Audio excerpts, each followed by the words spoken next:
Welcome student.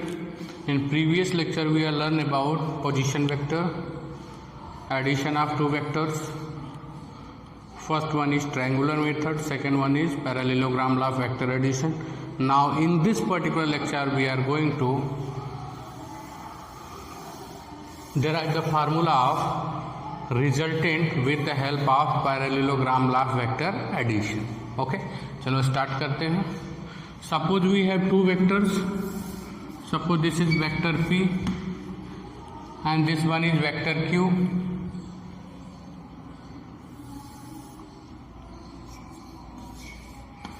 The angle between these two vectors is theta. मैंने को initial बना दिया. प्रीवियस लेक्चर में बताया था मैंने कि जब भी पैरेललोग्राम लॉ वेक्टर एडिशन का रूल्स लगाएंगे, फर्स्ट मेक गिवन वेक्टर को इनिशियल मतलब जिनका टेल एक जगह पे हो. Is that clear? This is first vector, it is P, second one is Q, the angle between them is theta. Okay, now we are going to derive the formula of resultant with the help of parallelogram law of vector addition. तो क्या करेंगे बेटा, छोटा ही करते हैं थोड़ा. Okay, तो Q के हेड से P के पैरेलल लाइन ड्रॉ करेंगे, डॉटेड लाइन, और P के हेड से Q के पैरेलल लाइन ड्रॉ करेंगे. जहाँ पे कट करेगा, suppose this is point S, this is point O, meet the point S with O. This will be gives resultant. ये हमको क्या देगा? आपका resultant of A and B. Is that clear? Figure clear है? एक second देख लेता हूँ फिगर आ रहा है कि नहीं वीडियो में. Okay, clear. Okay, now first to find out the resultant in the derivation we do some work on the figure. इस पे कुछ काम करना पड़ेगा. मैं क्या करूँगा बेटा, इसको आगे की तरफ एक्सटेंड करूँगा,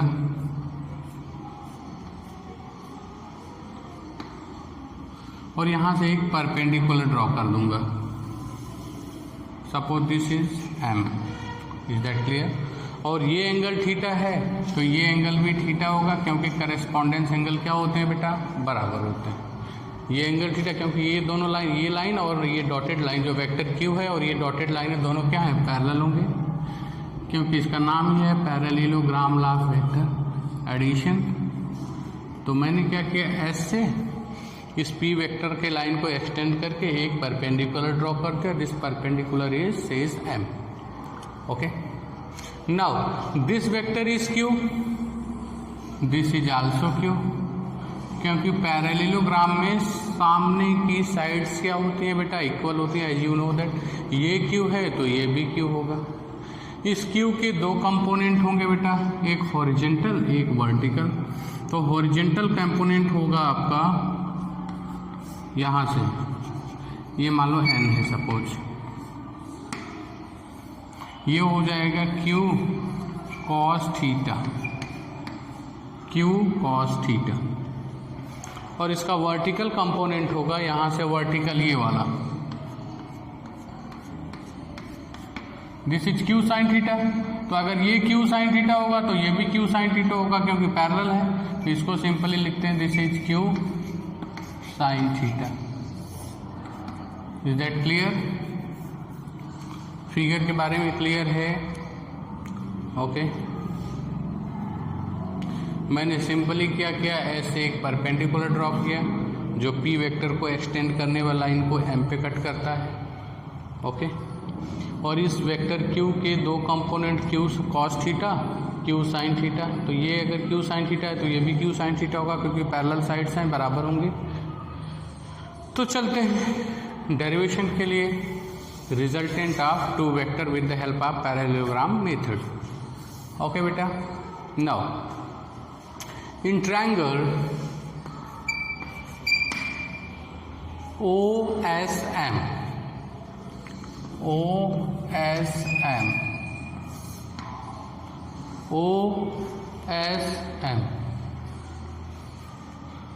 ओके, मैं क्या लिख सकता हूँ, देखना ध्यान से. OS square is equal to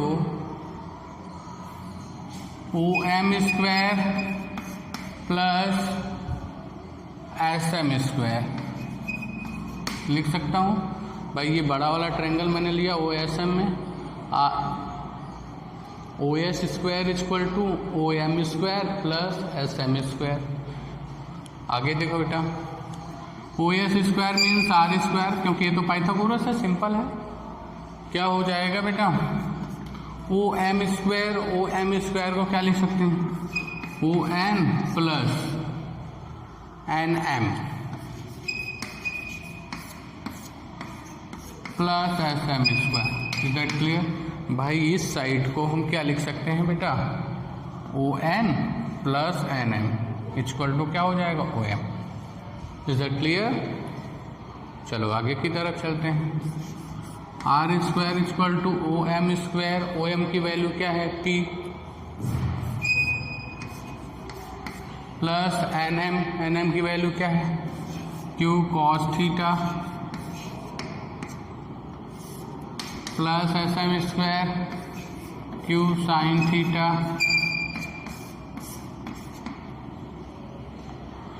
अब कहोगे सर यहाँ पे तो वेक्टर नहीं लगाया है, यहाँ पे सब वेक्टर लगाया, क्यों? क्योंकि जो भी वेक्टर अगर स्क्वायर हो जाता है तो वो स्केलर बन जाता है। ओके, वो मैं आपको बताऊंगा इसके बाद वाले टॉपिक पे, product of vector. First one is scalar product, second one is vector product, तो आगे इंतजार करना पड़ेगा।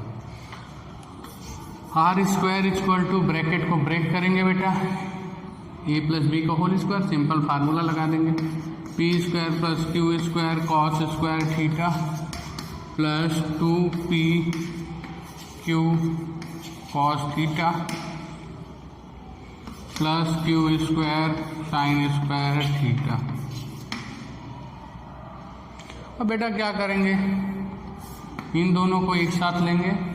Now R square equal to P square plus Q square, ये और ये साथ में लिया है तो दोनों में से क्यू स्क्वायर कॉमन करोगे क्या आएगा बेटा, cos square theta plus sine square theta.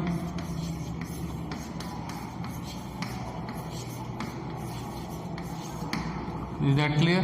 Cos square plus sine square theta equal to 1।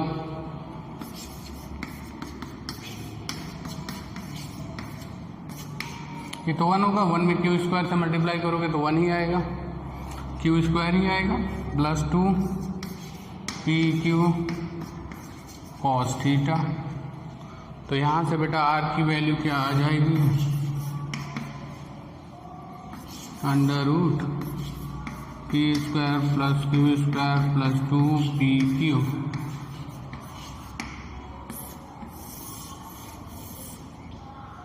Is that clear? This is the resultant of two vectors when angle between these two vectors is theta. Is that clear? Is that clear? Okay. Okay. अब चाहो तो vector नहीं भी लगा सकते हो, कोई दिक्कत वाली बात नहीं है, क्योंकि अब हमको ये वैल्यू क्या देगा, हमको मैग्नीट्यूड देगा, तो हटा दो, कंफ्यूज होने की ज़रूरत नहीं है। आगे मैं बताऊंगा कि वेक्टर कहाँ होना चाहिए, कहाँ नहीं होना चाहिए। That clear? क्योंकि दो वेक्टर्स जब मल्टीप्लाई होंगे, लीनियर वेक्टर्स हैं, दोनों के बीच का एंगल क्या है, थीटा है, वन प्लेन पे है। तो देखो P square plus Q square plus 2p Q cos theta. Clear that this is R equal. Now if resultant makes alpha angle with resultant, अगर ये जो रिजल्टेंट आया है बेटा, ये विथ वेक्टर p, अगर p के साथ ये कितना एंगल बना रहा है, अल्फा, ये एंगल तो पूरा थीटा, अगर ये अल्फा बनाएगा तो क्या हो जाएगा, देखो बेटा, then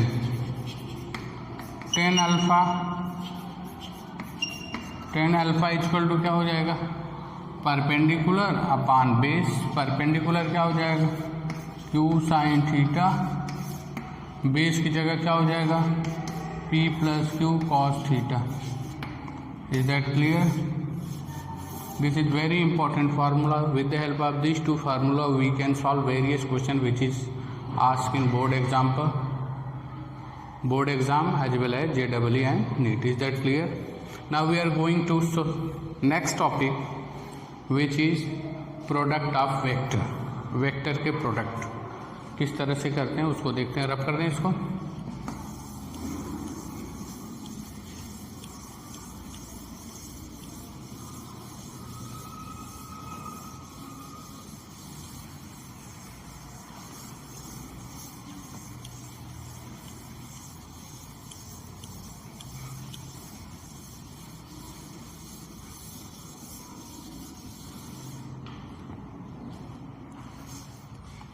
product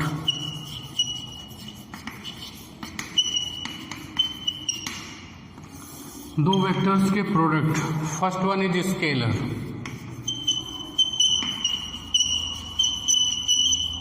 second one is vector product.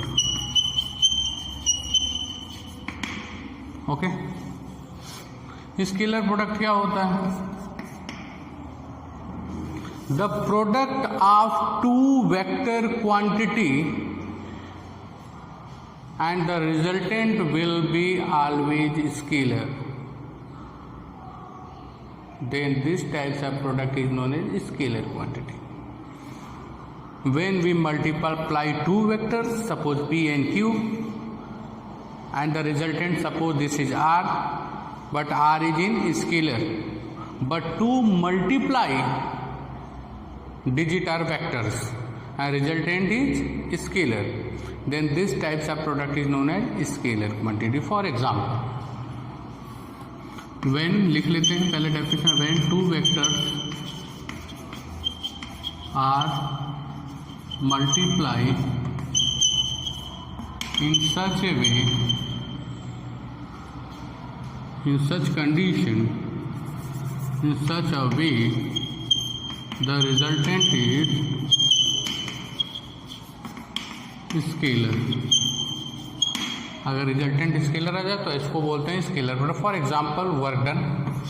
Work done equal to क्या होता है? F dot D. फोर्स भी वेक्टर और डिस्प्लेसमेंट भी वेक्टर. वर्क डन क्या आ गया बेटा? Scalar. It is the example of scalar product. Same condition, when two vectors are multiplied in such a way, the resultant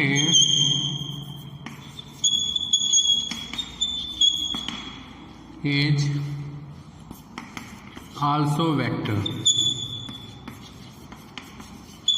तो ऐसे प्रोडक्ट को हम क्या बोलते हैं बेटा? Vector product. जैसे tau equal to R cross F.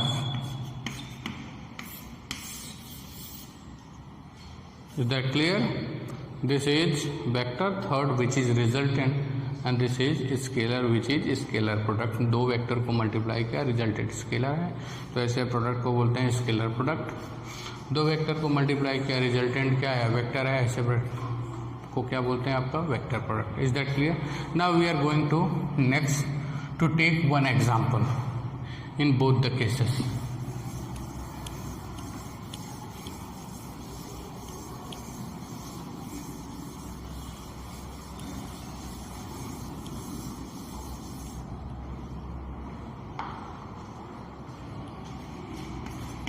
Scalar product of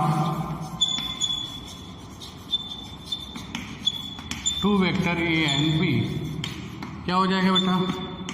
A dot B. इसको ब्रेक करोगे तो क्या आता है बेटा? A B cos theta. याद कर लो, A dot B equal to always A B cos theta. It is very important. In various question we have to find the angle between two vectors with the help of this formula. यानी इसको ऐसे भी लिखते हैं, A dot B equal to A B cos theta. ये भी magnitude है, ये भी मैग्नीट्यूड है. एरो नहीं होने का मतलब मैग्नीट्यूड. तो अगर कॉस थीटा निकालना चाहें दो वेक्टर्स के बीच में तो क्या मिल जाएगा बेटा?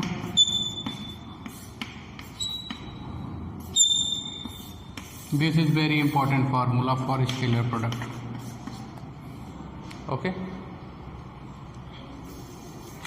Second one is scalar product. Sorry, vector product. Vector product of two vectors.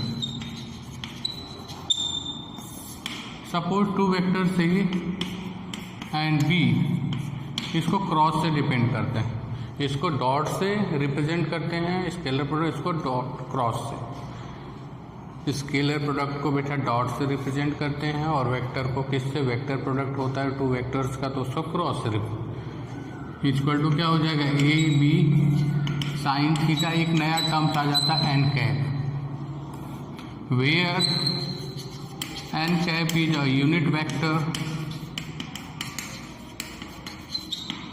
Perpendicular to both A and B. यानी इसमें बड़ी खूबसूरत चीज़ ये होती है कि जो दो वेक्टर्स मल्टीप्लाई होते हैं वेक्टर के क्रॉस वेक्टर की तरह, तो उसमें जो रिजल्टेंट आता है वो वेक्टर ए पे भी परपेंडिकुलर होगा और बी पे भी परपेंडिकुलर होगा। इसलिए यहाँ पे एन कैप हम दिखाते हैं direction where N cap is a unit vector which is perpendicular to both A and B. तो क्या कर सकते हैं बेटा, यहाँ पे अगर साइन थीटा निकालना हो तो क्या हो जाएगा,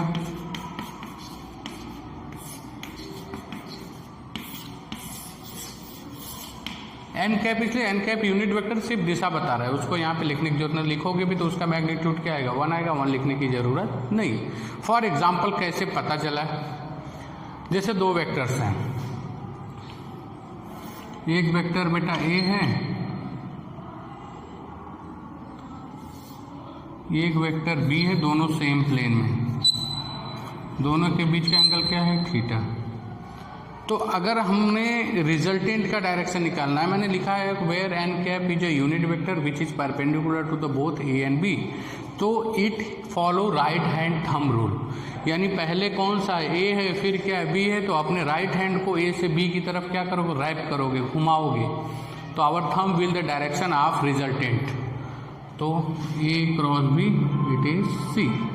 तो जो रिजल्टेंट वेक्टर होगा आपका, मान लो C is the resultant of these two vectors which is perpendicular to the both vector A and B.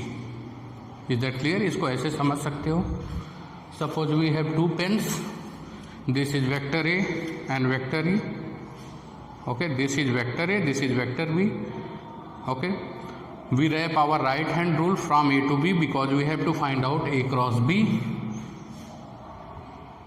This is C, resultant both perpendicular to A and B. Is that clear? कुछ इसमें points भी आ जाते हैं, उसको देखते हैं। ये simple होता है, इसमें ज़्यादा कुछ करने की ज़रूरत नहीं होती, एक एक एग्जाम्पल्स भी हो सकता है कराएंगे अगर टाइम होगा तो। देखो बेटा, A cross B equal to not B cross A, ये याद कर लो। अगर A क्रॉस B ऊपर जाएगा तो B क्रॉस A किधर जाएगा, नीचे। They are in opposite direction, clear और नॉट, ये कभी बराबर नहीं हो सकते। But A dot B is equal to B dot, क्योंकि भाई जो रिजल्टेंट आना है स्केलर ही आना है, तो कोई फर्क पड़ने वाला नहीं। Is that clear? और दो वेक्टर्स के हम वेक्टर प्रोडक्ट और स्केलर प्रोडक्ट कैसे फाइंड आउट करते हैं वो भी देख लेते हैं 2 मिनट्स में। Is that clear? ओके, बहुत ब्रॉड है, इतने से आपका काम हो जाएगा। Suppose vector A equal to I plus 2j plus K and B equal to 2i minus J plus 8k। अगर इस तरह का कोई दो वेक्टर्स हैं, पहला i cap plus 2j cap plus k cap, second one is 2i cap minus j cap plus 8k cap, ये ऐसे दो वेक्टर्स हैं। We have to find out a dot B, इनका स्केलर प्रोडक्ट निकालना है। तो a डॉट बी निकालने के लिए पहले लिख लेते हैं a की value i cap plus 2 plus k cap dot 2i cap minus j cap plus 8k cap. A dot B निकालना है तो बहुत सिंपल प्रोसेस है। आई के कोफिशिएंट का मल्टीप्लाई आई के साथ, जे के कोफिशिएंट का मल्टीप्लाई जे के कोफिशिएंट के साथ और के कोफिशिएंट का मल्टीप्लाई के साथ करेंगे। तो A dot B equal to क्या हो जाएगा बेटा, 2 × 1 2 प्लस ये -1 × 2 करोगे कितना हो जाएगा, -2 प्लस 1 × 8 ये कैंसिल हो जाएगा। तो A dot B equal to क्या हो गया बेटा, 8 यूनिट। Is that clear. और एक नोट पॉइंट यहाँ से देख सकते हो, जो आई कैप होता है ना, it is a unit vector along X axis होता है। जे कैप होता है बेटा, it is unit vector along Y axis and K cap is unit vector along Z axis होता है, याद कर लो। ओके और यहाँ से एक और नोट पॉइंट लिख सकते हो आप, I dot I equal to 1, I dot J equal to 1, K dot के इक्वल टू 1। ये होता है, क्यों होता है, क्योंकि आई डॉट आई कैप करोगे तो क्या लिखोगे, आई ए, इसको ए मान लो इसको बी, तो ए बी मतलब 1 × 1 cos 0 डिग्री, क्योंकि ये तो यूनिट वेक्टर है, इसका मैग्नीट्यूड क्या आएगा 1। ए डॉट बी क्या पढ़े हो, ए बी कॉस थीटा, और चूंकि एक्स एक्सिस का एक्स एक्सिस के साथ ही निकालोगे तो दोनों के बीच का एंगल क्या होगा, 0 डिग्री, वही है, दोनों कॉन्साइड कर रहे हैं तो 0 होगा। और आई कैप का मैग्नीट्यूड यूनिट वेक्टर 1, दूसरा बी कैप मान लो ये बी है, उसका भी मैग्नीट्यूड क्या है 1 है, तो इसलिए आई कैप डॉट आई कैप की वैल्यू क्या होती है 1, क्योंकि cos 0 की वैल्यू क्या होती है बेटा 1। तो ये कंडीशन। इसी तरह से अगर उल्टे फॉर्म में चले, I cap dot J cap equal to क्या हो जाएगा, 0 हो जाएगा, क्योंकि I cap is a unit vector along X axis, J cap is a unit vector along Y axis, दोनों के बीच एंगल 90, cos 90 की वैल्यू क्या होती है 0। इसी तरह से जे कैप अगर मान लो के कैप डॉट आई कैप करना होगा तब भी क्या होगा 0। This is very important point regarding scalar product. Is that clear. Now we are going to vector product. Vector product कैसे निकालते हैं, तो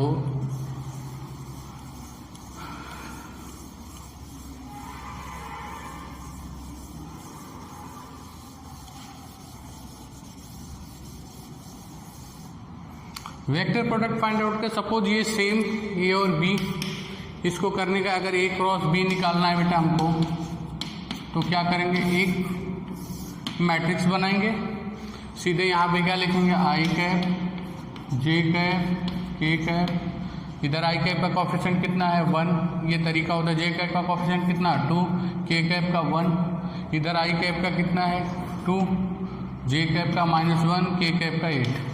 तो अगर ए क्रॉस बी निकालना है तो पहले आई जे के लिखने के बाद पहले ए के कोफिशिएंट लिखने पड़ेंगे, आई और जे और के करस्पॉन्डिंग, फिर उसके बाद बी है बाद में तो बी का लिखना पड़ेगा। अगर आपने ऑर्डर उल्टा कर दिया तो गलत हो जाएगा, पहले जो है पहले उसका कोफिशिएंट, बाद में है फिर उसका कोफिशिएंट लिखना पड़ेगा।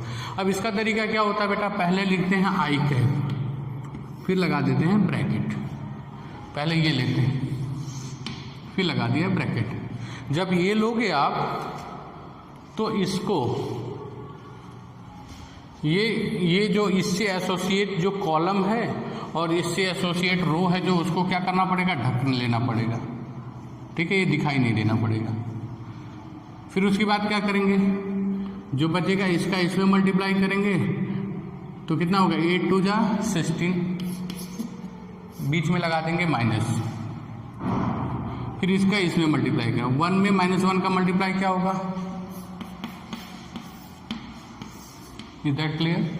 फिर दूसरा वाला क्या लेते हैं, ये प्लस लेते हैं, ये माइनस लेते हैं, फिर ये क्या लेते हैं प्लस माइनस जे करेंगे। फिर वही काम करेंगे, जे से एसोसिएटेड जो आपका रो होगा, जो कॉलम होगा उसको ढक लेंगे, पहले इसका मल्टीप्लाई 8 से करेंगे, 1 × 8, 1 का मल्टीप्लाई 8 के साथ, 1 × 8 इक्वल टू क्या हो जाएगा 8, बीच में माइनस लगाएंगे, मेरी बात समझ में आ रही, 2 × 1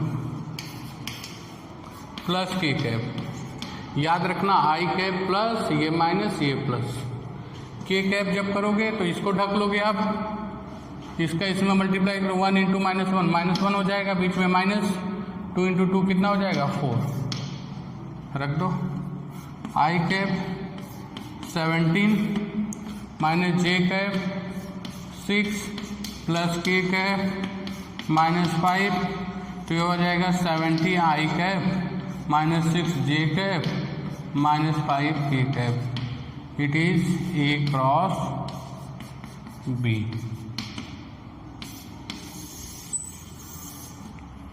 ओके, और किसी भी वेक्टर का अगर मैग्नीट्यूड निकालना होगा तो अगर इसी का कोई बोलेगा मैग्नीट्यूड निकाल लो बेटा, सारे तरीके सीखते जाओ। तो आई के कोफिशिएंट का स्क्वायर प्लस जे के कोफिशिएंट का स्क्वायर प्लस के कोफिशिएंट का स्क्वायर, जो करोगे उतना यूनिट आंसर आ जाएगा। Is that clear? इससे रिगार्डिंग कुछ important points,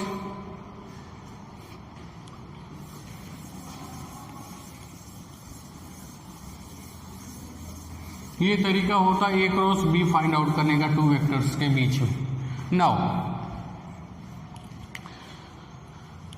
I cross I is always 0, J cross J is always 0, K cross K is always 0। क्यों? I क्रॉस I करोगे तो क्या हो जाएगा, I A B sine theta मतलब साइन 0 डिग्री, साइन 0 की वैल्यू क्या होती है 0, तो 0 हो जाता है सब, क्योंकि ये तो यूनिट वेक्टर है ना, 1 इंटू 1 साइन 0, दोनों के बीच का एंगल 0, क्योंकि आई कैप एक दूसरे पे कॉन्साइड करेगा, दोनों क्या unit vector along x axis. Next, ये फार्मूला होता है, एक साइक्लिक ऑर्डर बनाएंगे, मतलब एरो आई से जे की तरफ, जे से के की तरफ, के से आई की तरफ। अगर आई क्रॉस जे करेंगे बेटा क्या हो जाएगा, के, जे क्रॉस के करेंगे आई हो जाएगा, और के क्रॉस आई करेंगे तो मतलब जो बचेगा वही हो जाएगा। आई क्रॉस जे करेंगे साइक्लिक ऑर्डर में, क्लॉकवाइज ऑर्डर में, आई जे क्या बचा के, तो के लिख दिया, जे के क्या बचा आई लिख दिया, के आई क्या बचा जे, तो जे लिख दिया। Is that clear? लेकिन अगर साइक्लिक ऑर्डर न हो, उल्टा हो, जैसे इस तरह से हो आई जे के, अगर एंटी क्लॉकवाइज में चले हम, तो अगर मान लो जे क्रॉस आई करना हो मुझे, जे क्रॉस आई, तो क्या लिखेंगे माइनस के, वही चीज लिखेंगे उल्टे में, आई क्रॉस के कैप लिखो, कोई दिक्कत नहीं, चलेगा समझने के लिए। आई क्रॉस के इक्वल टू क्या हो जाएगा माइनस जे, और के क्रॉस जे इक्वल टू हो जाएगा minus I. This is very important formula regarding cross product. ये क्लॉकवाइज के लिए है, ये एंटी क्लॉकवाइज के लिए। Is that clear?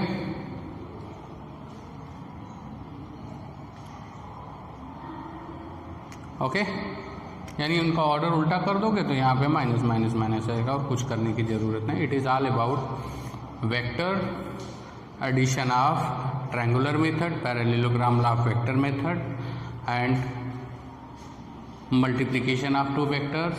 It is of two types, scalar product and vector product. Okay, in next lecture we are going to resolution of two vectors, दो vector को कैसे रेजोल्यूट करते हैं। ओके, थैंक यू, आज के लिए इतना है।